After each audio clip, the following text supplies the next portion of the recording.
Alright, what is up everyone? Welcome back to the channel. My name is Chris and today I'm back with another video here. And the Flyers pick up a 4-3 win, finally get the overtime win.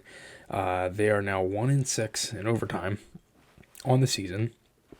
And the overtime period was a struggle all year. Couldn't figure it out.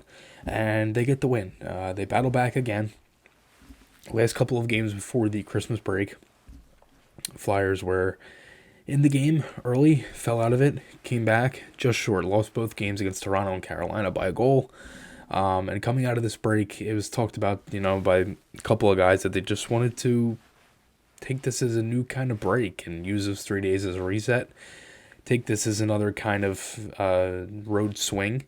And they open up the first game of the California road trip every year around this time with a win, and usually in this game specifically, usually the first game, no matter who it's against, if it's L.A. or Seattle or San Jose or Anaheim, whoever, it's usually a loss. Like they come out flat and they usually just play really bad.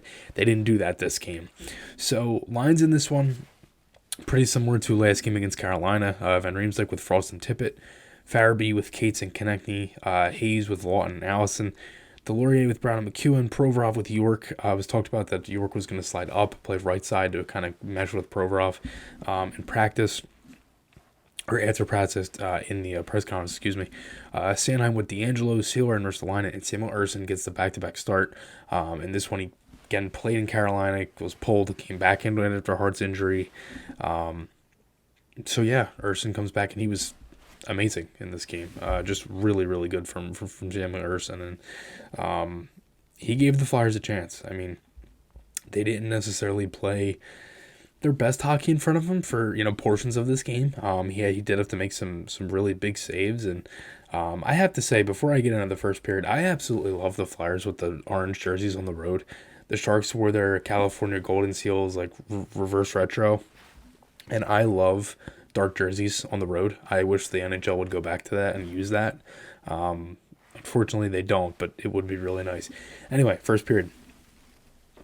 First shot of the game from San Jose hits the post, and I'm thinking to myself, okay, the last game Ersson plays, shot goes in. This one off the post. Like, can he get an easy muffin towards the net that he can just kind of swallow up and get into the game? Like, why can't he have any sort of easy save early? Sharks would go up 1-0 here in this game. Before that, Konechny had a breakaway, almost scored. Then there was a 2-on-1 from Konechny to D'Angelo. Konechny looks so good. So good. And he's got points in 11 of his last 13 games played since coming back after he missed 6 games. Since December 1st, in the 13 games played, he's got points in 11 of them. He has been just incredible. I mean, he's been so good for the Flyers this season. He's on a really good pace, and he's probably an all-star. Anyway, Sharks score, and this is a tough type of play because before this, Ersson had a handful of really nice saves in tight, and he had a couple nice saves against Carolina, a couple in this game, one really nice save in the second, and I'll get to that in a little bit.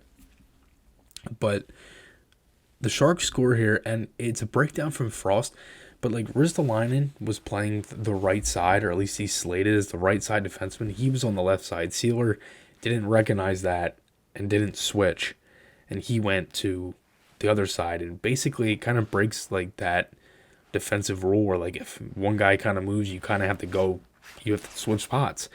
They didn't do that. Frost also didn't really pick up on it because no one went to the puck, so Frost went to the puck, and that overcommitted and just left Hurdle wide open in the slot. So 1-0. Flyers get the goal right back. There was a shot from the point. D'Angelo fires a Konechny with a nice tip. Sticks open. Good play. Just getting a puck on net again. Points in 11 of 13 for Konechny. Konechny with a huge hit after that. I mean, he just looks so good. And the way he talks in the intermission, and the way he talks in the interviews or post-game, pre-game, practice, whatever, he just seems so much more confident, so much more different in himself, and I think he's maybe kind of just realized that can be a guy to kind of build around. York had a really nice couple plays in the first period, had a nice shift. It was a good shift from the Frost line at the end of the game, or the end of the period, excuse me.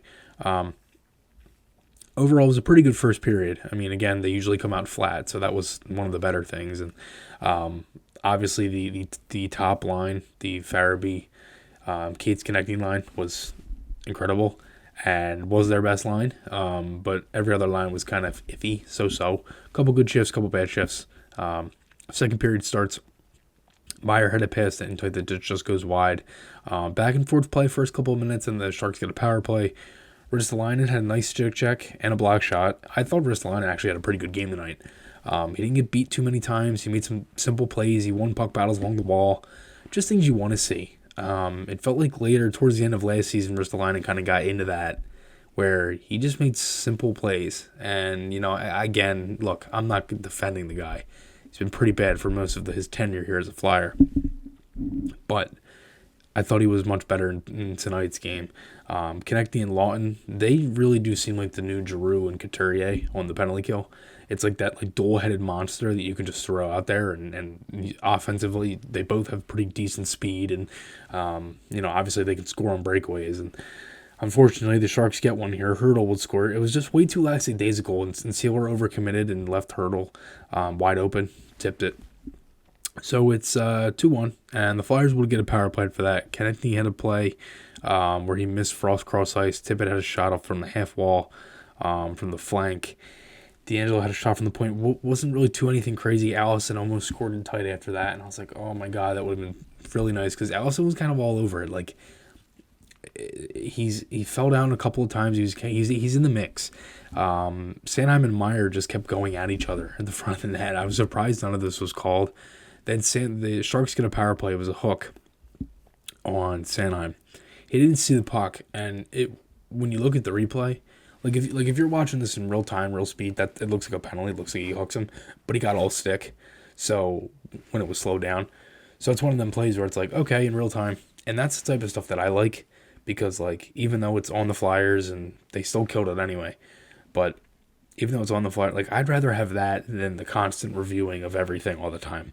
Especially when the offside is, I like human error in the game.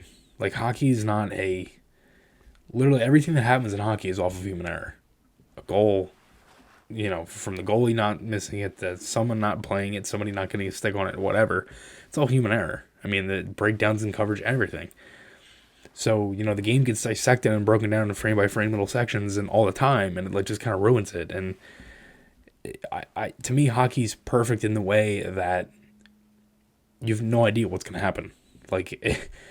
And that's why it's so fascinating to me, and that's why I love it, I think, too. But anyway, LeBanc scores early in the third, and it was 3-1, and it could have been 3-1 before this. Urson made a fantastic save on Logan Couture. I'm not even lying, I was sitting back in my seat like this, and I literally jumped up oh my gosh, what a save. Jumped up like that, and dude, unbelievable save from Urson on Logan Couture, just incredible. He made a handful of good saves before that in tight. He had a couple in the first period, had that one, and then the one on Couture was just oh my gosh. So we keeping the Flyers in the game 2-1 again, then LeBanc scores 3-1. Similar to the first goal, where there's that little breakdown, and York and Provorov were kind of caught on the same side. York was slated as the right defenseman. He was on the left side. Nobody picked up LeBanc. He had all the time in the world. He just picked a spot. Urson, again, probably you need a save there, but I'm not going to blame him for that. Frost had a chance in tight. Then Sanheim and Farabee had a 2-1, and then Tippett scores for the Flyers at 3-2. Beautiful give and goal. Give and go for the goal. Gee, I can't talk. 3-2. It was, again, really nice play, and Torts had switched up the lines. Put Farabee with Hayes and Konechny. He put this line together, which was Van Riemsdyk with Lawton and Tippett, and then he put Frost with Cates and Allison. So he kind of switched up everything, and Frost, really rough shift. After that, he didn't see much ice in the third. Sharks would get a power play late, and it was a hit on the numbers. 2-minute call, though. They originally called it 5, then they called it back to 2. They can do that now with the rule. Konechny and Lawton had a nice play. Brown and Cates with a chance in tight. Lawton had a couple of really nice face-offs here to kind of keep this penalty kill going. They kill that off. Then the Flyers call timeout, empty net. Lawton, a couple more face-off wins. 3-3. Konechny scores. Shot deflected off of Ferrara. Lawton had, I believe, 2 or 3 face-off wins here. And then in overtime, the Flyers tie it. And for the timeout, they get the set play. D'Angelo. And what happens is what they've done in overtime is Lawton usually goes out, takes the face-off as soon as he wins the face-off or loses it. And depending on possession, goes right off the bench. And Konechny comes on. And that's what happened. So Lawton had not just 1 or 2 or 3 sequences. He had or I should say, not even just 3 face-off wins, whatever. He had a handful, 4, 5, 6, 7 in the remaining couple of minutes on the Sharks power play for the penalty kill for the Flyers, the timeout with the empty net, and then in overtime to kind of give the Flyers a push. And that's what the type of stuff that you need. You got to win those face-offs. They're very important draws, and they won a lot of them. And Giroux was always really good at that. Couturier. I mean, Lawton's been molded into a really good center and a really good type of guy that can kind of shut it down and win you important faceoffs, and that's what he did here. And Torts was talking about Konechny a little bit, and on how he's kind of a guy that later in the years, when they're trying to push for the playoffs, that you can kind of build around, and not even just build around, but you also have to be that kind of guy in big moments. And Lawton did that in little stages of this game, and win a couple big face-offs, and Flyers end up pulling away with a win. And just a beautiful goal in overtime. I mean, it looked like the Flyers were threatening. They couldn't really get anything towards the net, outside of this chance, and Provorov just held on, waited. Beautiful finish from D'Angelo, and Flyers pick up the 4-3 win. Urson with his first career NHL win. He had 25 saves on 28 shots. Overall, pretty solid game from the Flyers. I mean, coming out of the break, this is the type of stuff you wanted, and they had looks in recent games to win this, or at least to win a game, and they ended up getting one tonight. So overall, good game from the Flyers, and a 4-3 overtime win, their first overtime win of the season. So remember, guys, podcast will be tomorrow, Friday night. As I'm recording this, it is Friday. It's 1:39 in the morning, East Coast time.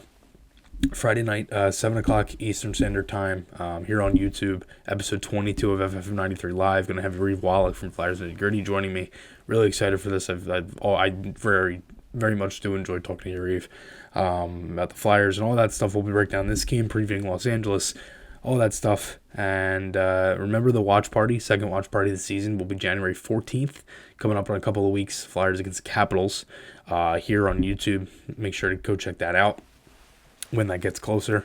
Check out the Flyers fan club, all that stuff. Thank you guys so much for all the support. Hit that subscribe button if you enjoyed this video, and I would talk to you all again soon.